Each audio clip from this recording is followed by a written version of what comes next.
તો આ સાથે એક મહત્વપૂર્ણ સમાચાર સામે આવી રહ્યા છે। ખોડલધામના મહિલા ટ્રસ્ટી દ્વારા રાજીનામું આપવામાં આવ્યું છે। વિગતવાર આ સમાચાર તરફ નજર કરવામાં આવે તો રાજકોટથી જ ખોડલધામના મહિલા સમિતિના પ્રમુખ સહિત મહિલા કન્વીનરો દ્વારા રાજીનામા નવરાત્રિના રાસોત્સવના વિવાદને લઈને રાજીનામા આપવામાં આવ્યા। પરેશ ગજેરાના રાજીનામા બાદ ફરી ખોડલધામનું રાજકારણ ગરમાયું છે।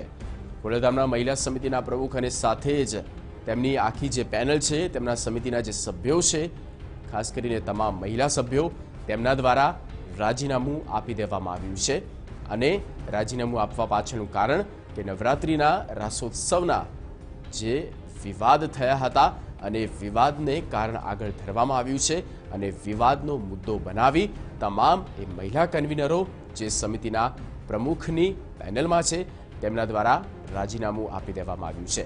મોહિત ભટ્ટ સંવાદદાતા ફોન લાઈન પર। મોહિત, તમામ જે ખોડલધામ મહિલા સમિતિની પ્રમુખ અને સાથે કન્વીનરો છે તેમના દ્વારા રાજીનામું આપવામાં આવ્યું છે તેની પાછળનું કારણ શું ગણી શકાય? ખોડલધામનો વિવાદ ફરી એકવાર સામે આવ્યો છે।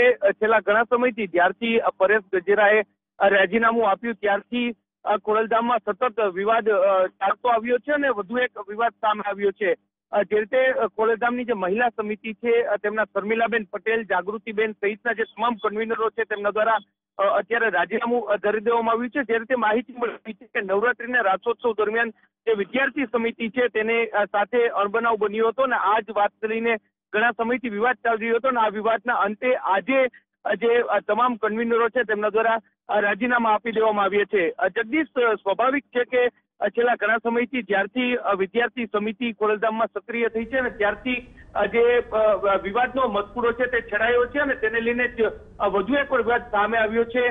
તેને જોતા ખોડલધામનું રાજકારણ છે તે પણ ગરમાયું છે। જગદીશ, મોહિત, આભાર તમામ માહિતી અને પૂરી અપડેટ આપવા બદલ। તો પરેશ ગજેરાનું જ્યારે રાજીનામું પડ્યું હતું ત્યારે પણ ખોડલધામ ટ્રસ્ટ વિવાદોમાં અને સમાચારોમાં સામે આવી હતી ત્યારે ફરી એક વખત તમામ જે સમિતિની જે મહિલા સભ્યો છે અને પ્રમુખ છે તેમના દ્વારા રાજીનામું આપવામાં આવ્યું છે।